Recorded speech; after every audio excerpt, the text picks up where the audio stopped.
we're finishing the end. Yeah.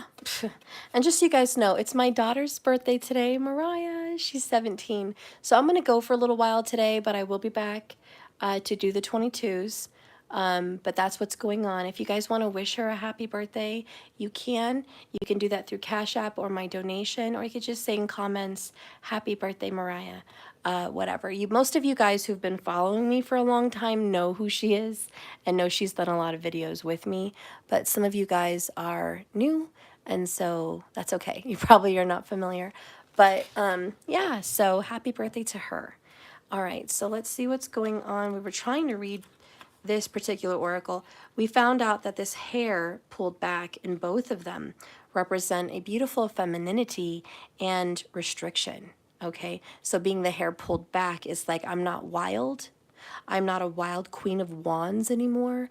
I am a poised Queen of Pentacles. I am held back, reserved, and proper, and I deserve respect. So you're very peaceful. You're not argumentative. You're not at war. You're just declining a BS offer that doesn't really serve you. Okay? With love.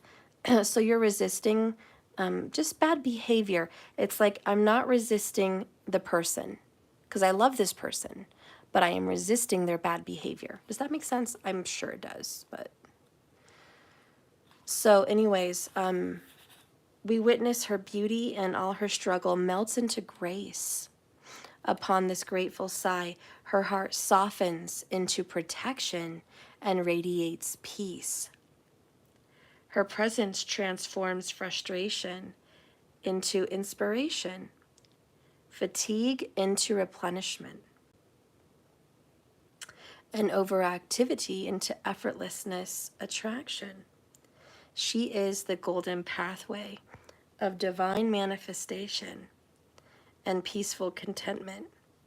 She empowers your heart to receive with the same generosity and openness and grace that you express when you give freely and joyfully. Abundant divine blessings are upon you. So she is the 10th Mahavidas in the wisdom goddess, the gracious goddess Kamala. And her presence reminds you guys not to make things difficult for yourselves as much as they don't need to be, okay? Sometimes the assumption of a burden is necessary for growth. At other times, growth happens when we learn to cast our burden aside, understanding that we will be able to offer so much more when we're not carrying it on our backs. So the first message I'm getting with that, I'm sure you are too, is, have you ever heard of that kind of saying where it's like, worrying about a problem doesn't solve it? Like fretting, sitting here at the dinner table with your hands squishing your forehead because you're giving yourself a migraine, overthinking and analyzing your dark negative situation to death, to where you're just like, oh, I feel sick, my stomach's turning, I have a headache, my body hurts, my neck hurts, my back hurts. I just want to sit here and look at all these bills. It's just so stressful. And you just give it this disgust, right? How many of you guys have ever been through that, and how many times has that solved your problem? It doesn't, you know? A lot of you guys know sitting there and getting upset never even gave you an idea, a pathway, like nothing. It just made you feel terrible. But how many of you guys can say, you know what, I just said fuck it. If it's going to happen, it's going to happen, whatever the negative situation is. And you just toss that shit to the side. And you're like, I'll deal with it when it comes up, when I need to. And you went on a walk, or you just watched TV, or you ate a good dinner, or you just whatever, but you didn't dwell on it. And then minutes, hours, whatever later, you have an idea. Oh, I'm going to call this number. I heard that they can help. Or someone sends someone to help you. Or like, just something magical happens. And you're like, wow, that problem wasn't so bad.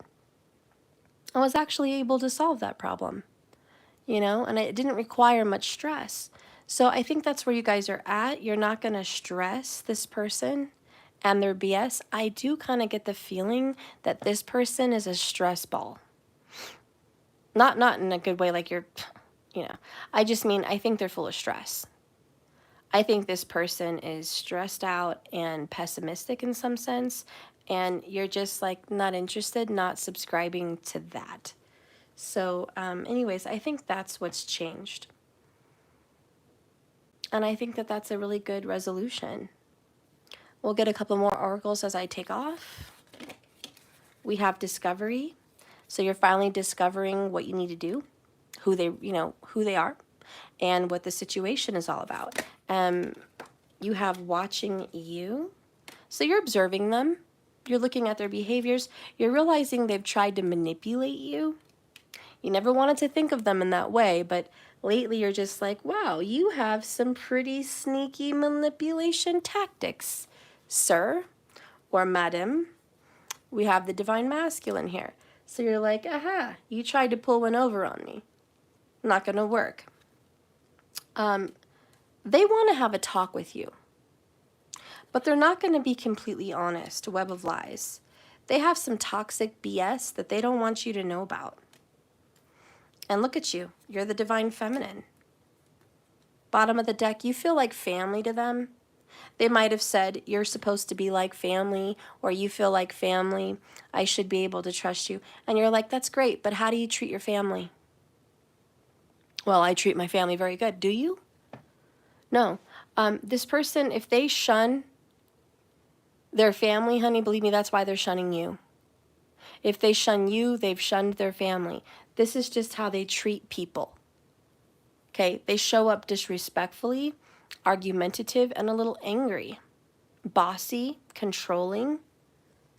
Okay? And they treat you much like they've treated their family.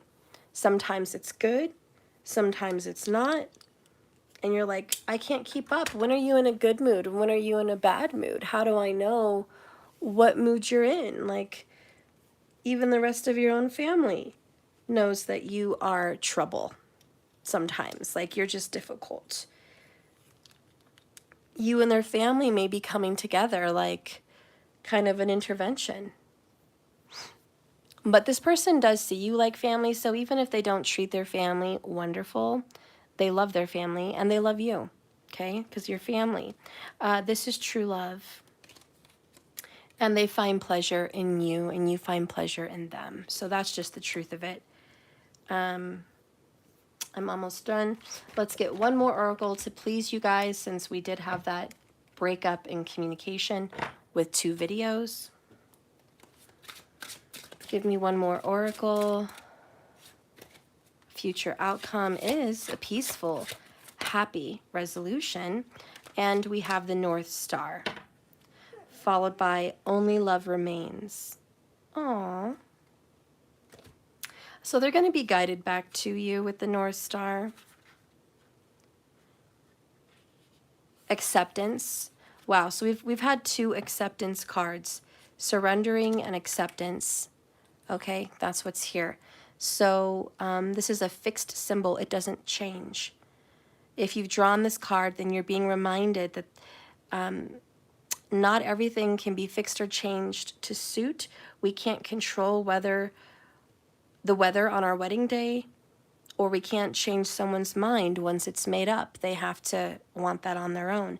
In a reading, it's about being advised not to pursue something that clearly isn't working. While you may be in a position to move some mountains, other challenges cannot be overcome.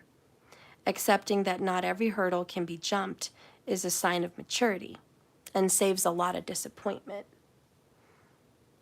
So the North Star, I think today in this particular reading, is this can't be changed.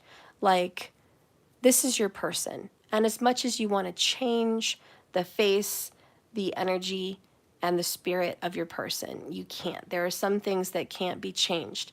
We have a soulmate connection here, divine masculine, divine feminine, not changed. It's a fixed star. And this is the North Node and the South Node with the North Star. So you can't change your fate. You can't change your karma. You were going to go through this, and so are they. They can't change their fate and karma as much as you can. And it's like, you know how you're born into your family? That's your family. There's no changing it. You can leave your family, but you can't change your family. It is what it is. You were born into it. And you guys are like family. So you guys were born into this connection. So it's kind of like you're here, make the most of it. Your person is stubborn and kind of unwilling to change in some instances, but it's not impossible.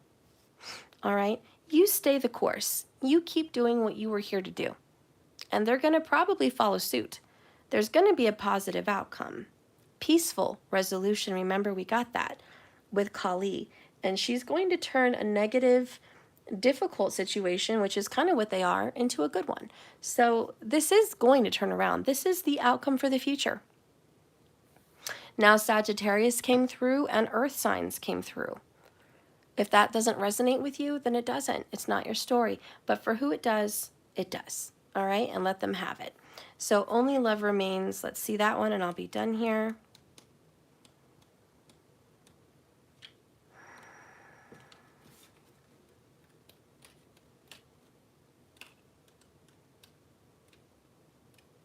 Okay. This is memories. A card of times gone by. Only love remains will simply alert you that in the past, in some readings, a solution could be found in a previous life lesson, or in an instant, someone from your past could make a reappearance. Okay? So someone from your past is going to make a reappearance, and it's this person, because it's a soulmate. It's a lost soul. Okay? But they are loyal to you, fierce loyalty. And there's the twins, or the divine soulmates.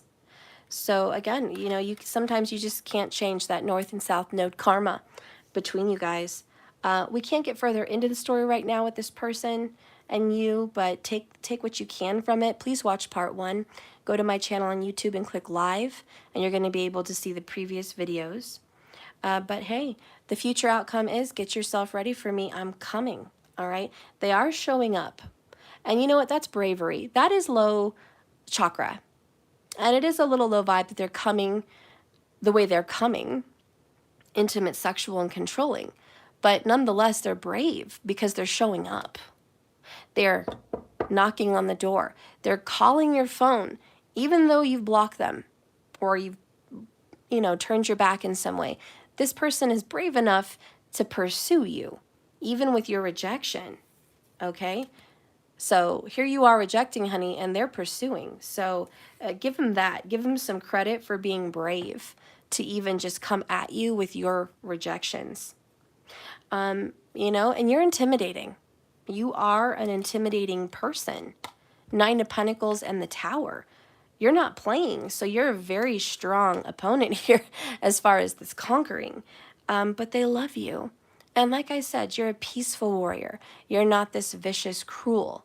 You're just rejecting in love because you're not rejecting the person. You're rejecting their behavior. And I think that's key to this reading. Thank you so much for the super chat, Cynthia Perdia. You're so welcome, and thank you for watching me. Thank you. For everyone watching, please like the video. It does help me grow, and share the message with others. That would be so loving and giving of you. And please subscribe if you haven't. I would really appreciate you if you did that. And I'll see you guys when I come back later. The 22s, I have the list written and ready. YouTube had me on a waiting period because I just opened up a new channel.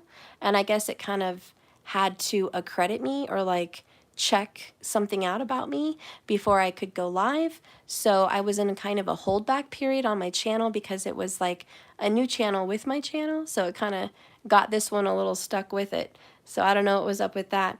But I'm free now. I'm free to go live on the new channel. So I will. If you guys want to follow me on my new channel, I'm going to have readings of your story. So if you want answers to your story, if you want some advice, and you want your story read to others, please go to my channel. It is called Just Tell It Tarot. I wanted to keep the just, like just keep swimming, but Just Tell It Tarot, and it has an evil eye in the beginning if you're going to type it out. Or it's in my community post with a link. So if you want to find it, it's in my community posting. You'll see a picture of my new channel, and you could click on the link and subscribe.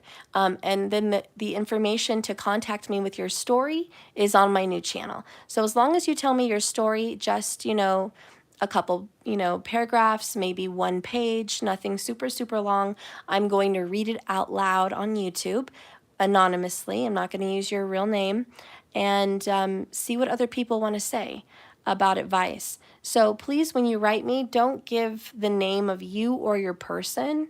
You could just say, hi, Steph, I'm so-and-so, and give me your name so I know who you are. But for the story, just say, I fell in love with this person, or I'm with this person, or I've been having issues with this person. You don't have to say this person, Nathan, or give me their name, because I'm going to read it out loud. So I don't want to read you and your person's name publicly. So just be sure you kind of fix that. If you didn't, I got a few stories already. I'll edit it for you. But just remember to keep it pretty anonymous in the writing of your story. And just give me your name as far as, hey, Steph, I'm so-and-so. So that way I know who you are. So this is a brand new channel. I just started it, 2 days ago? Minimal subscribers at this point. I could use all your subscribers, and then I'm going to start posting. So if you want to hear their stories and get advice, maybe your story is similar. And we're going to be getting advice from my intuitive self. So I'm going to let my intuition speak on that person's intentions with you and what I feel for your relationship. So if you want to know from a psychic perspective what I feel from your situation, please write me there on the other channel. Okay, and I'll do my first video probably tomorrow. I'll do my first video. So I'm excited about that one. Anyways, I love you guys. Thanks for being here. Thank you. Don't forget, today's Mariah's birthday. My daughter, she's 17. She's been live with me before. Most of you know her. Some of you don't. But I'm going to be spending the day with her. So I'm definitely going to try to come on later for the 22s. But if by chance I don't make it, I think I will. But if I don't, just give me till tomorrow. But I'm pretty sure that I'm going to be able to make it when she goes to work. Okay? So anyways, I love you all. Have a blessed and beautiful day. Remember, like I always say, this is a journey, not a destination. So just keep swimming. All right, I'll see you guys later. Love you. Bye.